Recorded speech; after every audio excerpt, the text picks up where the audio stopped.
Our survey of the history of the interpretation of the Tanakh continues now with a look at other contributors to tradition criticism. We've already seen how Gerhard von Rott became the most central and significant Old Testament interpreter in the latter part of the 20th century. He stands alongside a contemporary who also made a major contribution from the tradition critical perspective, Martin Noth. Noth had begun his studies under Albrecht Alt and later Rudolf Kittel, and subsequently taught at a number of universities in Germany, but he is most identified with University in Bonn.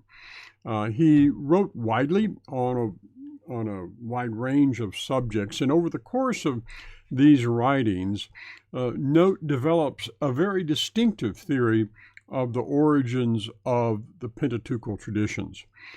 And this approach of Noth's emphasized the pre-literary stage of Israelite traditions, much as the form critical antecedents from which he comes does. In Noth's case, this emphasis on the pre-literary stage of Israelite traditions leads him to conclude that the first stage of the process resulted in the formation of a cultic and confessional Grundlage, foundation layer, perhaps we might say, that serves as the starting point for all subsequent development of the Pentateuchal traditions. And as a result, Noth sees the so-called sources, the written sources of the Pentateuch's traditions, not as authors, J-E-N-P, as they had been thought to be by Wellhausen and earlier source critics. But for Noth, these are not authors. Rather, they are collectors of the traditions from the Grundlage, who then shape those traditions into a particular literary form. And so, for Noth, this Grundlage later led to the development of the literary stages that we call J and E, they call J and E, and this in turn was later merged with the P material to produce the text that we have. So Noth envisions it rather like this. There was a Grundlage that was essentially an oral body of tradition, and this oral tradition was given two different literary formations, one by the Yahwist and the other by the Elohist, with a different theological emphasis in the case of each. In turn, at a later stage, these two literary traditions were combined into one and merged with the priestly tradition, and this process leads to the formation of what Noth saw as the Tetrarch, not the Pentateuch, but the Tetrarch. For Noth, this Tetrarch consisted of the antecedents at least, of the four books that we know as Genesis, Exodus, Leviticus, and Numbers. Well, what of Deuteronomy, you say? This is perhaps Noth's most famous contribution. He asserted that Deuteronomy is not part of the same literary and theological tradition as Genesis, Exodus, Leviticus, and Numbers, but rather the Deuteronomy is the foundation and the core of a separate literary development, which he calls the Deuteronomic history. And so for Noth, there are two epic historical narratives, the Pentateuch, which covers the first stage of Israel's history, and the Deuteronomic history, which has its roots in the theology of Deuteronomy, and then includes Joshua, Judges, Samuel, and Kings. This leads us to a consideration of what is ultimately the fundamental literary problem in the history of the Torah. And that is the question of where exactly does the Torah end? The traditional view holds that there were 5 books associated with Moses: Genesis, Exodus, Leviticus, and Numbers, and then 4 books of the former prophets: Joshua, Judges, Samuel, and Kings. What von Rott recognized was that the promises that had been made to the fathers in the book of Genesis are not really fulfilled until Israel comes into the land that God had promised them. And that doesn't happen until we get to the book of Joshua. And so he proposes that the book of Joshua must be the conclusion of this literary narrative. So for von Rott, the inclusion of Joshua brings the narrative of that begins and is rooted in the promises to the patriarchs to its proper conclusion. And so he looks at a passage like Joshua 21 and sees that God had given to Israel all the land that he had sworn to give unto their fathers, and they took possession of it and settled there. And the Lord gave them rest on all sides as he had sworn to their fathers. This is a very important theological expression in the theology of the Pentateuch. And that none of their enemies had been able to withstand them, and most importantly, that not one word of all the good promises that Yahweh had made to the house of Israel had failed. So in this way, von Rott asserts that the inclusion of Joshua is necessary in order to bring the story of the Pentateuch to a proper conclusion, hence a Hexateuch. Martin Noth looks at the same evidence, but he comes to a different conclusion because he observes the themes that we encounter in the former prophets have their theological foundation in the book of Deuteronomy. So as Noth looks at this traditional view of Pentateuch and former prophets, he emphasizes the connection, the theological connection between Deuteronomy and the former prophets.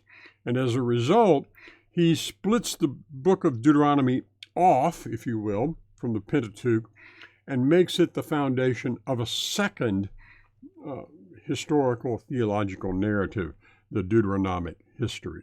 So we have a Pentateuch and a Deuteronomic history. And again, the reason for this is that von Rott's theory emphasized the fulfillment of the promises made to the fathers as a key theological and literary feature that shaped the formation of the Hexateuch, whereas Noth looked at the same material and emphasized the theological continuity between Deuteronomy and the former prophets that shaped the formation of a different literary tradition, that of the Deuteronomic history. So in this way, Noth produces a different theory of the origin both of the Pentateuchal books, but also of the works that we commonly refer to as the former prophets. And this identification of a Deuteronomic history and the relationship between Deuteronomy and the theology of that subsequent history is the lasting contribution of Martin Noth in particular. There are others who followed von Rott and Noth in the tradition critical approach, but none of them have reached the level of recognition of those two, except perhaps Claus Westermann. Westermann had his roots in the German confessing church in the early part of the Second World War. His initial area of interest was the Psalms, and he did quite a bit of work throughout his career on the Psalms. In terms of teaching, he had did most of his teaching at the University of Heidelberg, with which he is most commonly associated. And Westermann, who died in 2000, is probably the culmination or the conclusion, if you will, of this strand of scholarship that we know as tradition criticism. at least it's difficult at this point to see who would succeed him in the tradition critical approach. Westermann is best known for his magisterial 3-volume commentary on the book of Genesis. For this commentary, he borrows some elements from Noth and others from von Rott. So from Noth, he takes the view that Deuteronomy stands at the head of a Deuteronomistic history. But from von Rott, he takes the view that J is a significant constructive theologian as well. And so Westermann produces a theory that emphasizes the process of transmission and the way in which the individual units of tradition are gathered together to form the body of the final form of the work that we commonly refer to as the Pentateuch. And along the way, one of the things that he highlights is the role of the family traditions. And keep in mind here he's focusing primarily on Genesis. And so the family traditions associated with the patriarchs especially are particularly important in that work. For Westermann, J took all of these earlier theological traditions and reworked them into the framework of Israel's salvation history. And so in this way, he affirms von Rott's view of the significance of J as a theologian. But he understands things a little differently than earlier tradition critics had done, and much differently from the source critics. In his commentary on the book of Genesis, Westermann writes, "The meaning of the traditio historical explanation of the Pentateuch is this. The Pentateuch is now seen to be the result of a centuries-long process of the formation of tradition instead of a scribal composition." So the emphasis here is on this gradual process of transmission and formation. And he has eliminated, to a large degree, the emphasis on scribes who write as authors. And so he says the formation of the book, that is the written stage, is just one stage among others in this process. And because it is only one stage among others, neither the acceptance or rejection of the documentary hypothesis can explain the formation of the Pentateuch as a whole. So because the literary stage is only one stage, and the last stage at that, he writes, the documentary hypothesis is no longer the key that opens the whole of the Pentateuch. Because, as he goes on to say, the authors who gave the Pentateuch its written form differ from classical authors in that they are as much redactors of tradition as they are authors.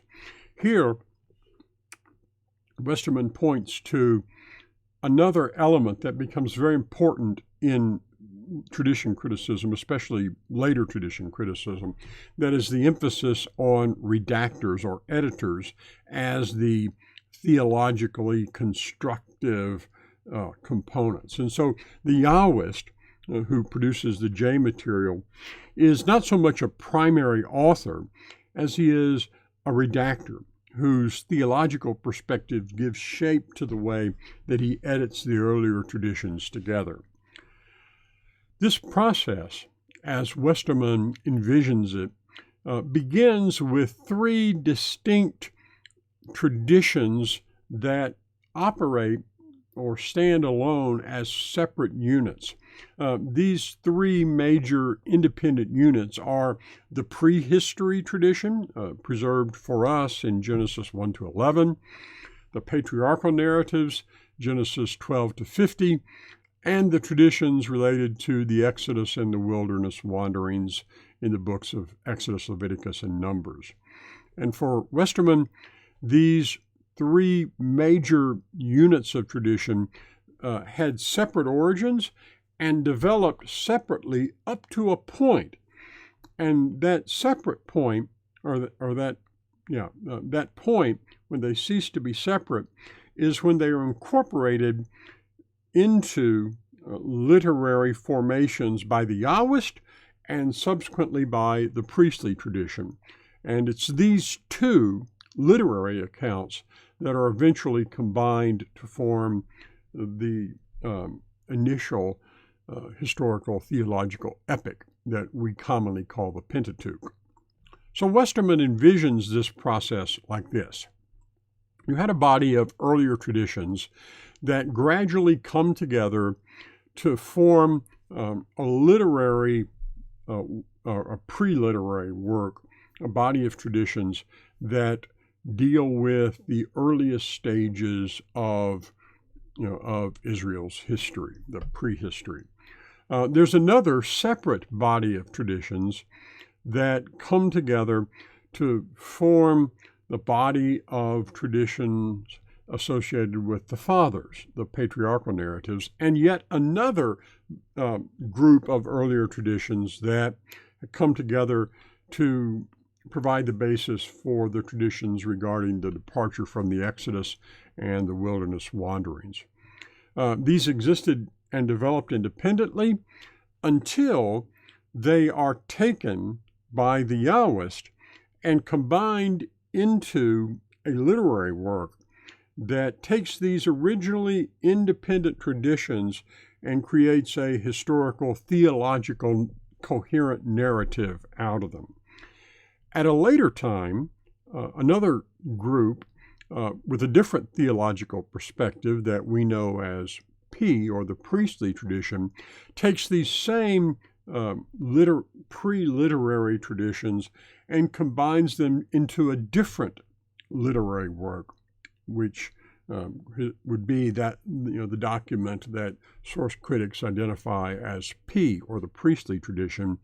And then, at yet a later stage, these two literary works are combined into the final form of the Pentateuch as we have it. And so it's only this latter stage of the Yahwist and the priestly writer who are combining these documents into the final form of the text that belongs to the documentary stage.